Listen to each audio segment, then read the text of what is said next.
겸손한 마음으로 하나님 앞에 주일날 예배를 드립니다. 내 민족을 내게 주소서, 내 민족을 내게 주소서.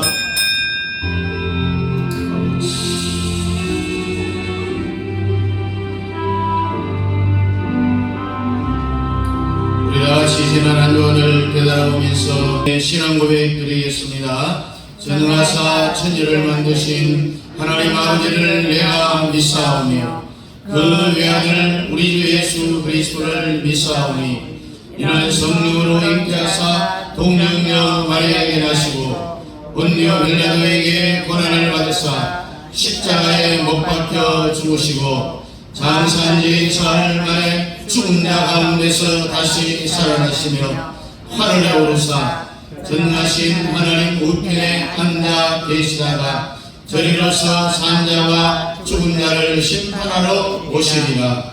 성령을 믿사오며 거룩한 공회와 성도와 서로 교통하는 것과 죄를 사하여 주시는 것과 몸이 다시 사는 것과 영원히 사는 것을 믿사옵나이다. 아멘. 89장입니다.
성경 로마서 3장입니다.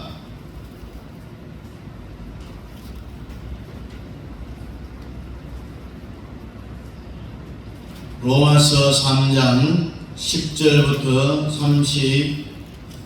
27절부터 우리 31절까지 우리 함께 읽겠습니다. 27절부터 봅니다. 그런즉 자랑할 때가 어디냐? 있을 수가 없느니라. 무슨 법으로냐? 행위로냐? 아니라 오직 믿음의 법으로니라. 그러므로 사람이 의롭다심을 얻는 것은 율법의 행위에 있지 않고 믿음으로 되는 줄 우리가 인정하노라. 하나님은 다만 유대인의 하나님이시냐 또한 이방인의 하나님이시냐 진실로 이방인의 하나님도 되시느니라. 할례자도 믿음으로 말미암아 또한 무할례자도 믿음으로 말미암아 의롭다 하실 하나님은 한 분이시니라. 그런즉 우리가 믿음으로 말미암아 율법을 파괴하느냐 그럴 수 없느니라. 도리어 율법을 굳게 세우느니라. 아멘. 율법을 파괴하느냐 그럴 수 없느니라. 도리어 율법을 굳게 세우느니라.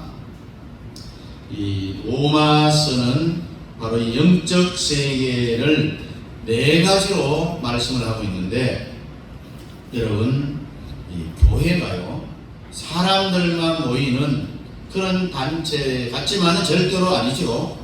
사람들만 모인 것이 교회가 아니라 그 안에 예수 그리스도가 임재하고 있다는 사실. 그래서 사람들의 육신의 눈으로 교회를 탁 쳐다보면은 니나 나나 똑같은 인간으로 보이지만은 절대로 그렇지 않다는 거죠. 사도 바울이 다메섹 도상을 갈 때에 우리 예수님이 빛 가운데 정오에 정면 충돌을 합니다. 바울이 너무너무 무서워갖고 그 빛에 꼼짝을 못하고 바짝 엎드렸어요. 주여 누구시나이까? 이렇게 물으니까 우리 예수님이 사도 바울에게 나는 네가 핍박하는 예수라. 여러분, 사도 바울이 예수를 핍박했어요? 예수 믿는 사람을 감옥에 가두는 일을 했어요? 앞에 겁니까? 뒤에 겁니까? 예? 앞에 거? 손 들어보세요. 뒤에 거? 그러면 뭡니까? 요것도 아니고 저것도 아니고. 여러분, 사도 바울이 예수님을 절대로 핍박 안 했어요.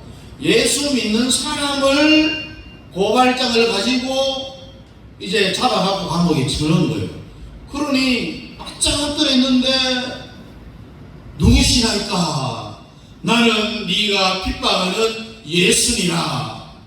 이게 안 되는 거예요. 사도 바울은 자기는 이제까지 예수를 핍박한 적이 없고 예수 믿는 사람을 감옥에 가든 그 예수 믿는 사람을 핍박했는데 나는 네가 핍박하는 예수라. 이해가 안 돼요. 예수 믿는 자를 핍박했지 예수 그 자체를 핍박하지 않았잖아요. 그런데 예수 믿는 사람을 핍박을 했는데 사도 바울에게 돌아오는 게 뭐냐? 어찌하여 나를 믿는 자를 핍박하느냐, 이런 말씀이 아니라 왜 나를 핍박하느냐, 예수를 핍박하느냐라고 그렇게 말을 합니다. 여러분, 교회는 주님의 몸입니다. 로마서가 중요한데요, 우리 목사들이 주석을 봐도 로마서 해석했는 것을 많이 봤는데도 성경은 하나님의 감동으로 쓰여진 것이기 때문에 성경이 다시금 열리기를 원한다면 성령의 인도를 받아야 됩니다. 그래서 인간의 이성으로 성경을 접근하면요 반드시 뭐로 빠지느냐? 이단으로 빠지게 되어 있습니다. 성경을 기록한 영이 여러분들에게 임할 때에 성경이 풀린다는 거예요. 지난 시간에 말했죠. 로마서 1장은 자연인의 죄에 대해서, 2장은 유대인의 죄, 다시 말해서 종교적인 죄에 대해서 이야기하고, 3장에서는 모든 인간이 죄인이다. 4장에서는 믿음으로 의롭다함을 받는다.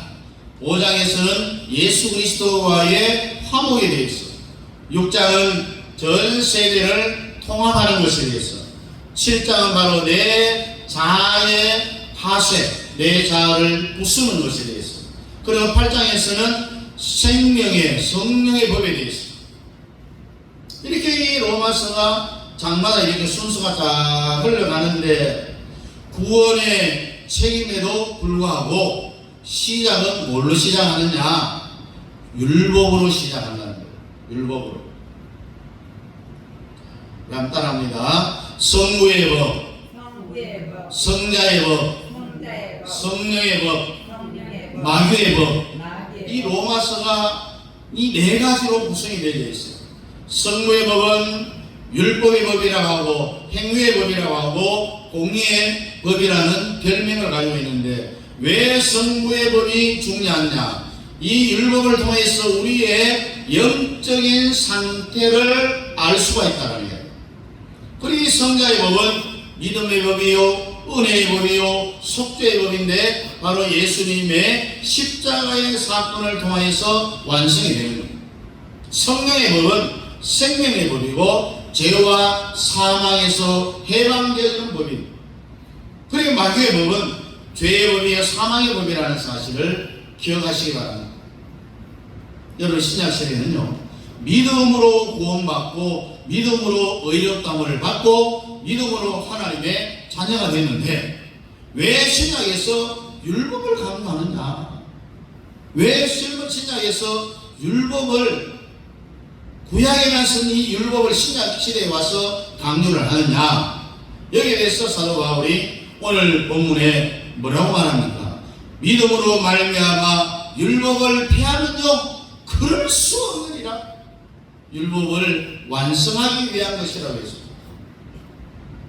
도리어 율법을 굳게 세우기 위함이라고 했습니다. 왜 사도 바울이 인간의 구원 역사를 설명하면서 율법을 오히려 세워야 하느냐 하면은, 율법을 안 세우면은 두 번째의 법이 안 오는 거예요. 두 번째의 법이 뭐예요? 성자의 법, 믿음의 법, 은혜의 법, 속죄의 법. 이것은 예수 그리스도의 십자가 사건을 통해서 완성이 된다고 했습니다. 사람이 은혜를 받고 믿음으로 의롭다함을 다 받으면요, 시작이 어디서부터 시작이 되느냐? 율법이 그 사람에게 아주 강하게 나타나야 되는 겁니다. 그래서 우리가 기독교 2000년 역사에 한 시대에 쓰임을 받은 시대적인 대표들, 영계의 거장들, 이들은 제1법인 성부의 법, 율법, 또 행위의 법, 공의의 법, 이걸 통해서 영적인 상태를 드러내기 위해서 이 성부의 법이 우리에게 온다고 했습니다. 여기에 강력하게 걸린 사람들이 바로 그 한 시대의 영계의 거성들로 하나님의 쓰임을 받았다는 거죠. 특별히 우리가 잘 아는 마르틴 루터 같은 사람. 두 번째 법이 오기 전에 마르틴 루터가요, 제1법에 정말 된통 걸린 거예요. 마르틴 루터가 죄를 해결하려고 베드로 성당 계단을 한번 오르락 내리는데 그냥 걸어서 가는 것이 아니라 무릎으로 올라 내려갔다 그걸 사면서 내가 속죄함을 받으려고 했는데 속죄함이 안 오는 거예요. 그래서 이 사도 바울은 율법에 아주 강하게 걸린 사람입니다. 그래서 그가 뭐라고 고백합니까? 나는 죄인 중에 괴수다 하면 따라합니다. 나는 죄인 중에 괴수다. 여기에도 성 어거스틴도 마찬가지입니다. 칼빈도 마찬가지입니다. 여러분, 로마서 1장부터 3장까지는 인간 속에 있는 죄를 다 끄집어내는 거예요. 죄가 탄원하게 되어 있습니다. 몇 가지가 되느냐? 23가지가 됩니다. 두 번째 성자의 법이 임하기 위해서는 율법이 아주 강력하게 임해야 된다. 한번 따라합니다. 믿음의 법, 은혜의 법, 속죄의 법. 믿음의 법, 은혜의 법, 속죄의 법이 안 오고, 율법의 사명은요, 인간으로 하여금 그리스도를 붙잡도록 만드는 거예요. 그래서 율법이 그 사람에게 강하게 나타나는 겁니다. 여러 사람들은 성부의 법을 피해가려고 해요. 우리가 잘 알죠. 예수님과 청년이 예수님 어떻게 하면 구원받습니까? 우리 예수님이 야, 성경에 뭐라고 써져 있더냐? 예, 율법을 지키라고 했습니다. 근데 이 청년의 질문은요, 그 질문 자체가 틀렸어요. 예수님, 어떻게 해야 구원을 받습니까? 자기 행위로 통하여서 구원받는 줄 알고 그런 질문을 한 거예요. 계명을 지키라고 했지? 그럼 계명을 지켰느냐? 예, 다 지켰습니다. 이 청년이 거짓말합니다. 여러분, 계명을 다 지킬 수 있어요? 없어요. 청년에게 율법이 임하지 않았다라는 증거입니다. 율법이 임했더라면 율법을 다 지켰느냐? 아닙니다. 주님, 저는 죄인입니다. 죄인 중에 했습니다. 나를 살려주십시오. 이렇게 해야 맞는데, 예, 나는 율법을 다 지켰습니다. 이렇게 거짓말하는 거예요. 이것은 이 청년에게 율법이 임하지 않았다라고 하는 증거가 되는 거예요. 그러면 너는 부자니까 모든 재산을 다 팔아가지고 가난한 사람에게 나누어주고 다시 나를 따르라 했을 때에 근심하면서 돌아갔어. 우리 예수님이 신약시대에 와서 율법을 점점 확장시켜 나가는 거예요. 만약에 청년이 재산을 다 팔고 우리 주님 앞에 와서 말씀대로 내 재산을 다 팔아고 가는 사람에게 나눠줬습니다. 그러면 우리 예수님이 그래, 내게 구원이 임할 것이다, 그렇게 절대로 말 안 합니다. 그러면 더 어려운 숙제를 줍니다. 야, 그럼 네 손가락 하나 잘라갖고 저 피 없어 죽어가는 사람에게 먹이보라. 그럼 또 잘라가서 피 모자란 사람을 먹여서 그 사람을 살렸고 또 왔다. 그러면 거기서 끝나느냐? 아니, 저 하늘에 가서 별 따오라 해요. 불가능한 이야기를 자꾸 시켜. 율법을 확대시켜 나갑니다. 뭘 이야기합니까? 너의 행위로는 절대로 구원 못 받는다. 이것을 깨닫게 하기 위해서 결국은 예수님을 붙잡도록 하기 위하여서 우리 예수님이 율법을 확대시켜 나가는 거예요. 율법 없이는요, 절대로 자기 고라지를 발견할 수가 없어요. 자기가 얼마나 전적으로 타락하고 얼마나 전적으로 부패했는지를 율법이 없으면 모른다는 이야기입니다.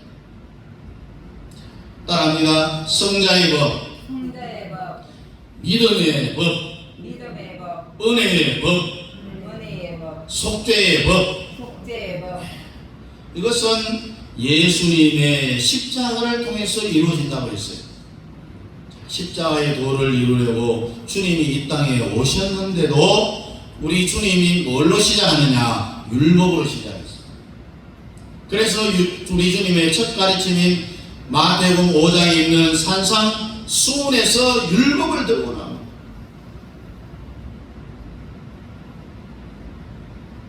구약시대에는 율법은요, 사람을 죽여야 살인자입니다. 여자하고 잠을 자야 가늠죄가 성립됐습니다. 그러나 신약시대에서는 미워하는 마음만 먹어도 살인자예요. 그 마음에 음란한 마음만 품어도 가늠죄라고 했습니다. 이 세상에서 가장 큰 죄인이 누구냐? 바로 내 자신이다. 우리 예수님이 구속사를 시작할 때에 구약의 율법을 더 확대를 시키는데 그 이유가 뭐냐? 네 자신의 힘으로는 절대로 구원받을 수 없다. 이걸 이야기하고 있습니다. 예수 믿어야 구원받는다. 그래서 율법을 이야기할 때에 예수 앞에 그 사람이 완전히 굴복시키기 위한 겁니다. 그래서 결국은 예수를 붙잡으라는 거예요.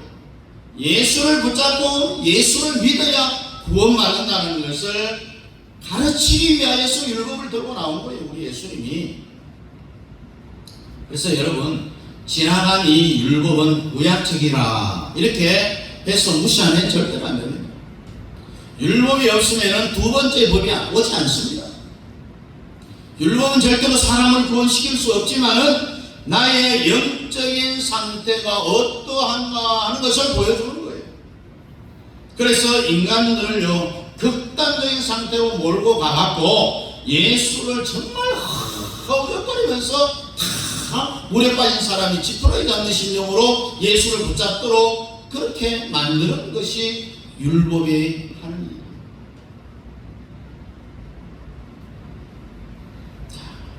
우리가 세상에서 방황할 때 찬양을 감사하겠습니다.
용서받을 수 있나요? 많은 사람들이 많은 사람 찾아와서 나의 친구가 되어도 병든 몸과 살아가 위로받지 못했다오. 예수여 예수여 죄인을 불쌍히 여겨 주소서. 의지할 곳 없는 위로받기 원합니다. 이제 내 마음을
아멘.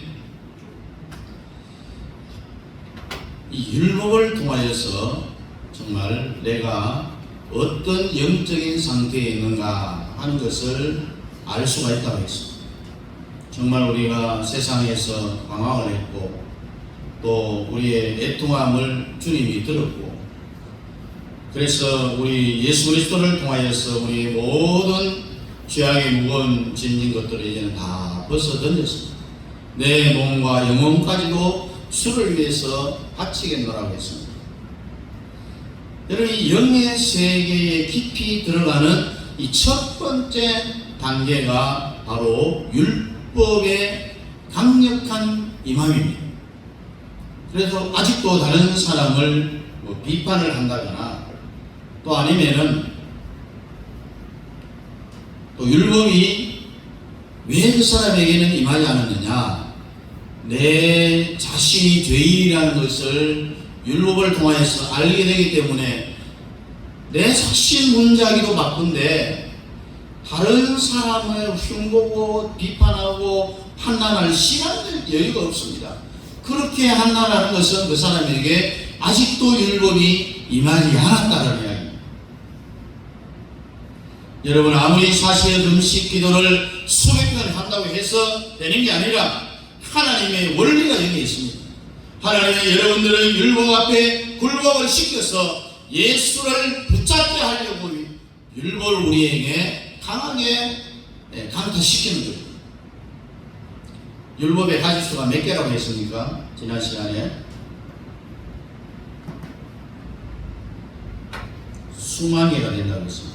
모세오경에는 율법수가 630개가 된다고 했습니다. 왜 율법이 하나님의 의지이기 때문에 수만 개가 되는 겁니다.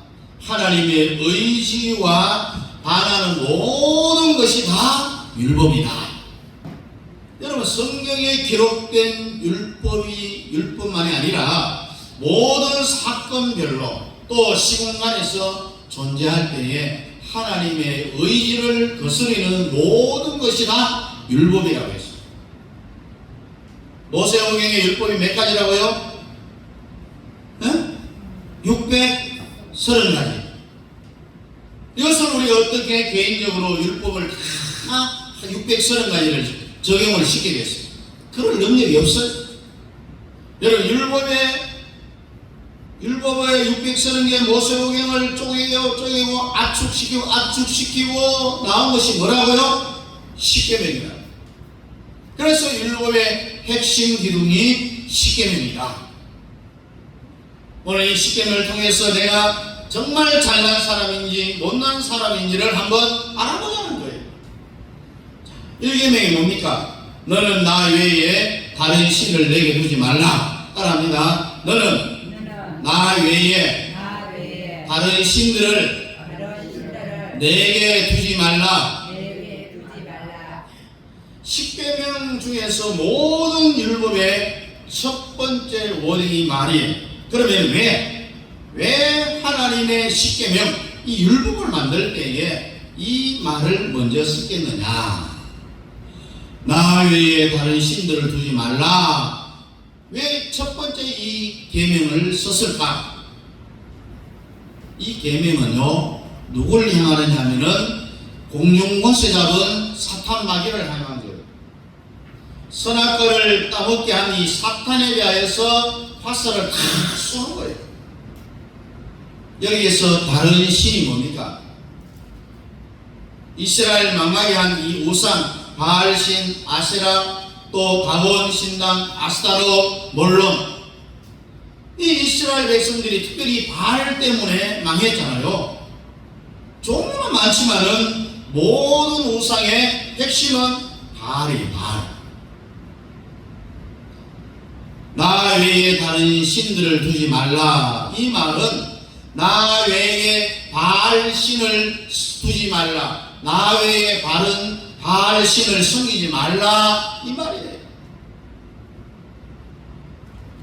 이 바알이라는 것은 원어를 풀어보면은 주인이라는 이야기예요. 여러분들이 남편을 옛날 어른들은 주인 양반 이렇게 부르잖아요. 사라가 자기 남편을 바알이라고 불렀어요. 그러므로 하나님은 하나님 외에 다른 주인을 두지 말라라는 이야기입니다. 하나님 외에 다른 바알 주인을 두지 말라라는 이야기입니다. 너희의 주인은 오직 하나님 한 분밖에 없다. 이것을 말하고 있는 거예요.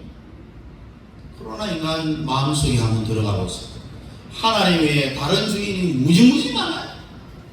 돈이 주인이 되기도 하고, 목사님들은 자기의 목표와 성취욕이 주인이 되기도 해요. 오직 주님 한 분만 우리의 주인이 된다. 우리의 영원한 주인은 예수님이다.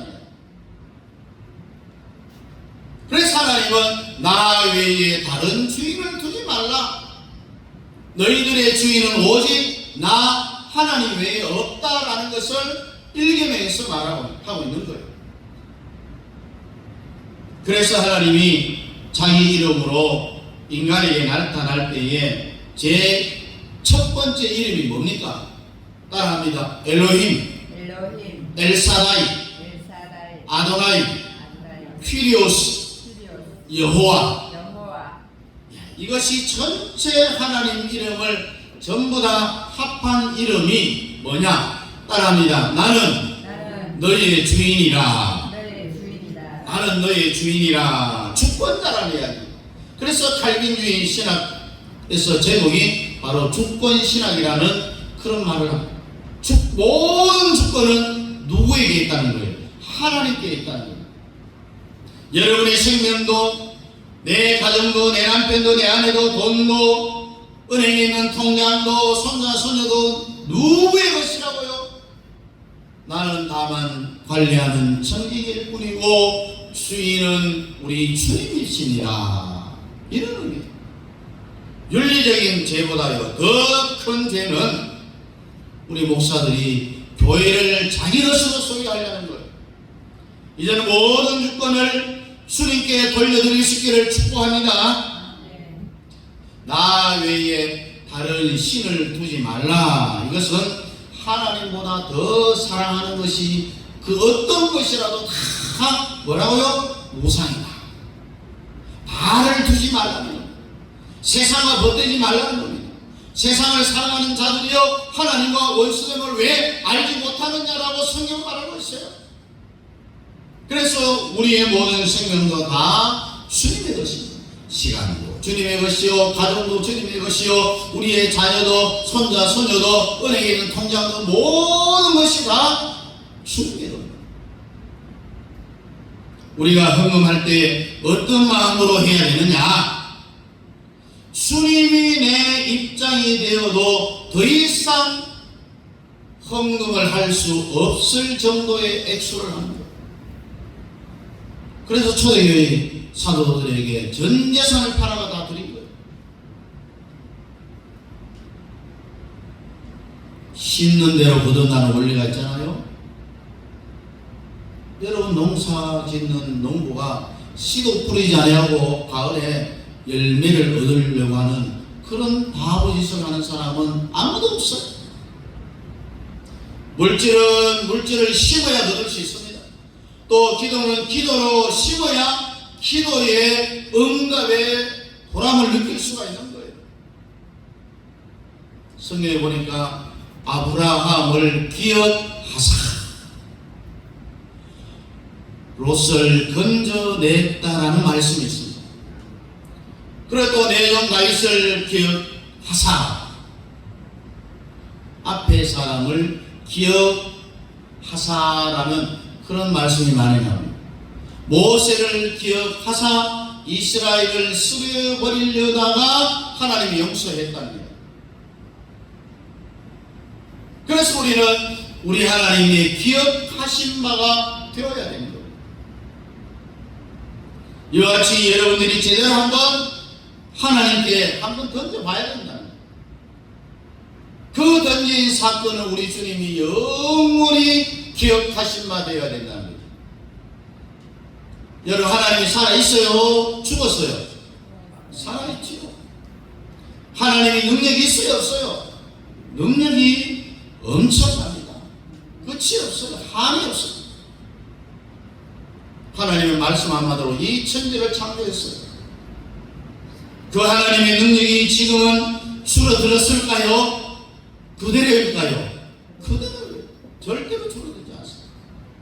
그러면 지금도 하나님의 마음이 사무엘상 2장 5절처럼 사람을 죽이기도 하시고 살리기도 하신다고 했습니다. 주권자의 능력이 하나님 앞에 딱 한 번만, 하나님 하나를 내가 소유하는 것이 전 우주를 다 갖는 것보다도 낫다는 이야기. 우리 주님이 인류를 구원시키기 위해서 두 민족을 선택을 했죠. 이 땅의 모든 후손은 아담의 후손임과 동시에 여러분 홍수로 전 세계를 멸하고 노아의 후손, 이 두 후손입니다.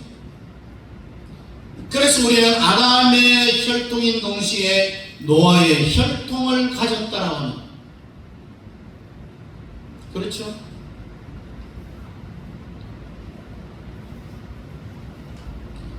그런데 노아의 아들 셈, 함, 야벳이 있잖아요.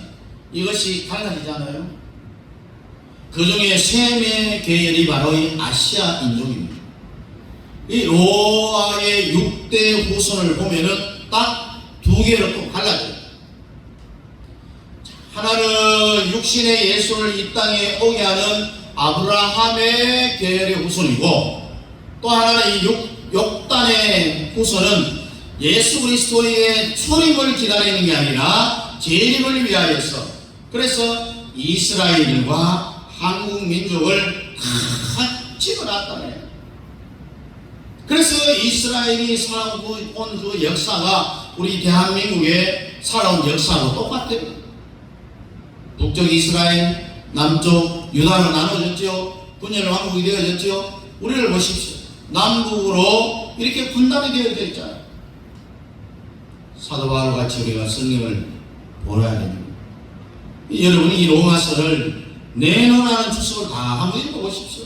해석서를 한번 찾아 읽어보십시오.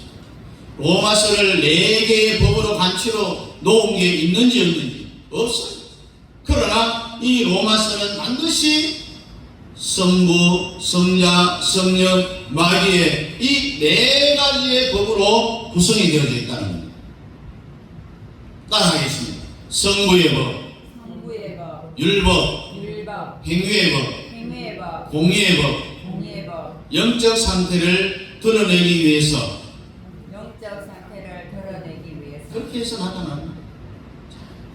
이 율법을 통하여서, 이 성부의 법을 통하여서 나의 이 영적인 상태를 폭로하기 위하여서 나타나는 거예요. 너는 전적 부패, 전적 타락한 사람이다. 인간 너에게는 전혀 희망이 없다. 예수밖에 없다라는 그것을 끄집어내기 위하여서 우리에게 율법이라는 것이 왔다는 거예요. 이렇게 만들기 위하여서 성부의 법이 우리에게 강력하게 나타나는 겁니다. 그래서 성부의 법 중에도 수도 없이 많지만은 기둥이 뭐라고 했습니까? 핵심 기둥이 10계명이라고 했습니다. 그 1계명은 나 외에 다른 신을 섬기지 말라. 이 말은 다른 신을 두지 말라. 하나님이 참 신인데 바알 신을 두지 말라. 나 외에 다른 주인을 두지 말라라는 그런 의미라고 했죠. 그래서 이것이 나중에 최종적인 10계명이 지향하는 점이 어디냐 하면은 하나님이 인간을 처음 만들 때에 인간은 이것도 창세기하고 다 연결을 시키고 성경을 여러분 최소한 한 100번 정도 읽으면은 성경 전체의 그림이 보여지는 겁니다. 여러분 성경을 단순하게 읽어서는 전체가 안 보입니다. 다른 신을 두지 말라라는 것은 이미 하나님이 사람을 설계할 때에 하나님이 사람 속에 살도록 만들었다고 해요. 그래서 하나님의 형상대로 우리를 만들었다고 했어요. 그래서 인간을 하나님의 형상대로 만든 그 근거가 뭐냐? 하나님이 우리 속에 살기 위함이다. 왜? 삼위일체 하나님이 사람 속에 들어와서 이 속에서 우리가 같이 살려고 사람을 만들 때 이미 하나님이 설계를 그렇게 하시는 거예요. 우리가 집 지을 때도 설계대로 짓잖아요. 그런데 하나님이 인간을 다 만들어 놓고 이제 삼일체 하나님이 우리 인간 속에 들어가려고 입두식을 하려는데 사탄이라는 놈이 나타나갖고 먼저 사람 속에 들어가 버린 거예요. 사탄이 먼저 사람 마음속에 입투식을 해버렸다는 거죠. 이것을 우리는 히브리 원어로 하말티아라고 해요. 하나님의 계획에서 빗나갔다. 이게 바로 죄의 원인인 겁니다. 우리가 화살을 관역을 향해서 쏘아서 관역을 정확하게 맞춰야 되는데 이 화살이 관역에 맞지 않냐고 샥 빗나가 버렸다. 이게 바로 죄고 하말티아라. 그래서 사탄이 사람 속에 먼저 들어와서 자리를 딱 잡아버렸으니 십계명이 나타나는 뭡니까? 나 외에 다른 신을 두지 말라. 네 마음속에 다른 바알 주인을 두지 말고 하나님만 섬기라는 그런 의미. 그래서 이 1계명은 사탄을 향한 계명이다. 나 외에 다른 신을 두지 말라. 이것은 이미 내 속에 먼저 들어와 장난치는 사탄을 향하여서 말합니다. 이것은 마치 우리가 아파트 분양을 받고 입주를 하잖아요. 내일 입주 날짜를 다 잡고 이제 이사를 하려고 다 준비를 다 해놨는데 그 집이 문이 꽝꽝 잠겨 있으면 괜찮은데 문이 열려져 있어요. 그래서 지나가는 거지가 이게 웬 떡이냐 하면서 그 집에 들어가고 똥을 쌌다. 그거다가 똑같은 거예요. 하나님이 들어가서 하려고 딱 입주식을 하려고 했는데 먼저 사탄이 들어가 그 집에 입주식을 해버렸다는 거예요. 그래서 사탄이 먼저 들어와서 똥 싸버렸다는 거예요. 그래서 하나님의 십계명이 나 외에 다른 신을 두지 말라라는 것은 이미 인간 속에 있는 이 악령을 사탄을 뽑아내라는 이야기입니다. 뽑아내고 하나님이 거기에 들어가시겠다는 이야기입니다. 결국 뭡니까? 성령을 받으라는 이야기입니다. 십계명의 제1계명 마지막 지점이 뭐냐? 성령 받으라는 이야기입니다.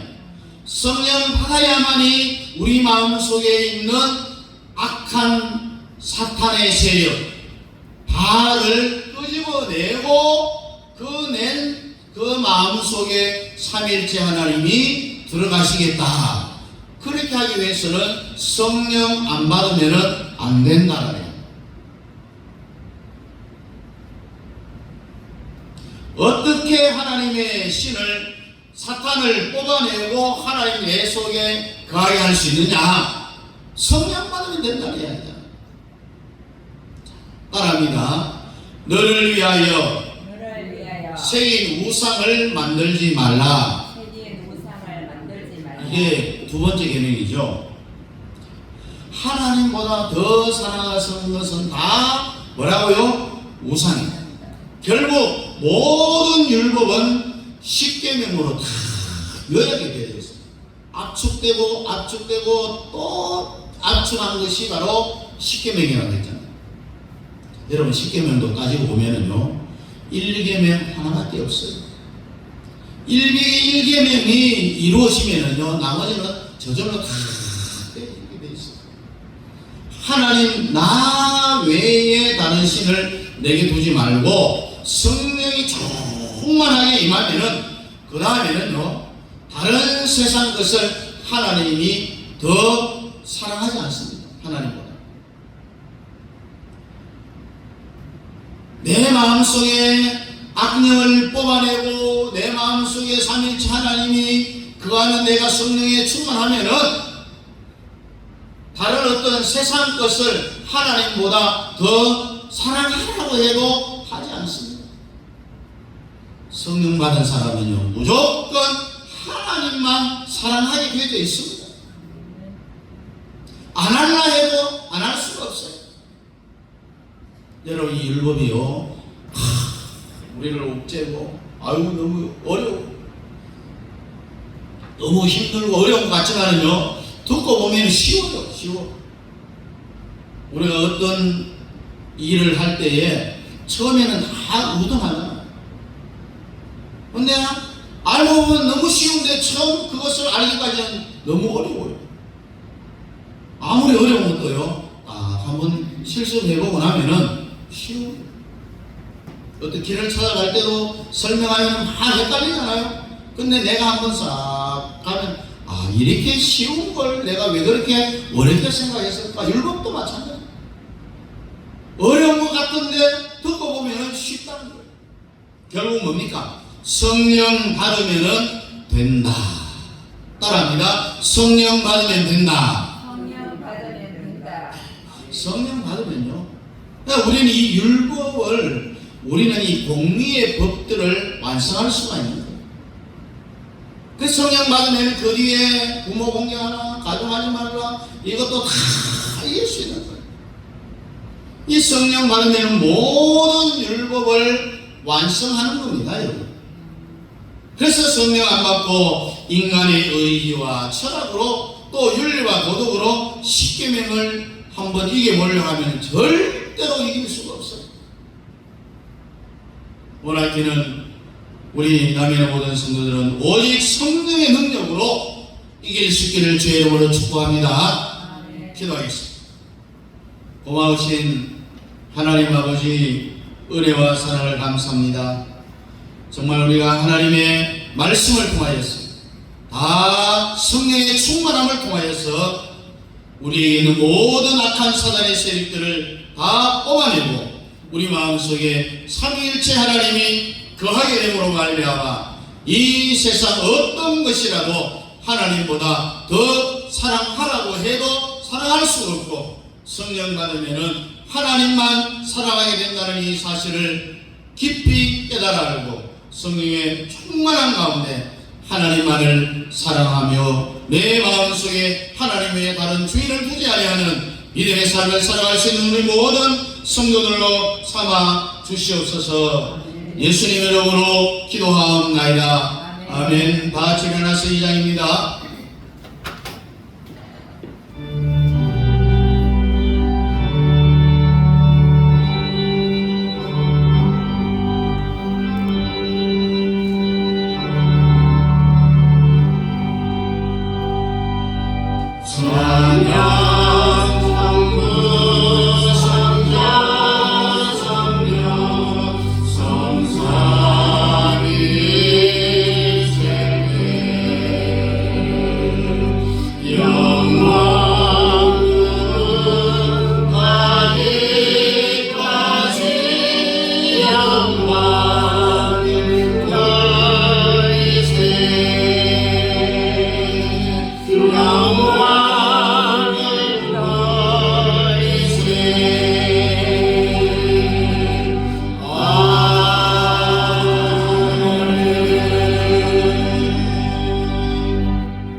지금은 교회의 머리가 되시는 우리 주 예수 그리스도의 은혜와 우리 아버지 하나님의 놀라우신 사랑하심과 성령 하나님의 위로교통 충만 역사하심이 내 마음속에 있는 악한 사단의 세력들을 성령의 충만함으로 다 뽑아내고 우리 마음속에 삼위일체 하나님이 좌정하시도록 성령의 충만한 가운데 이 모든 악의 세력들을 이기기 원하는 사랑하는 성도들 머리 위에와 가정과 자녀들과 직장과 기업 위에와 우리 협력하는 선교사님들의 선교사역과 그 가정 자녀들 머리 위에와 우리 남영교회 위에 이제로부터 영원토록 함께 있을지어다.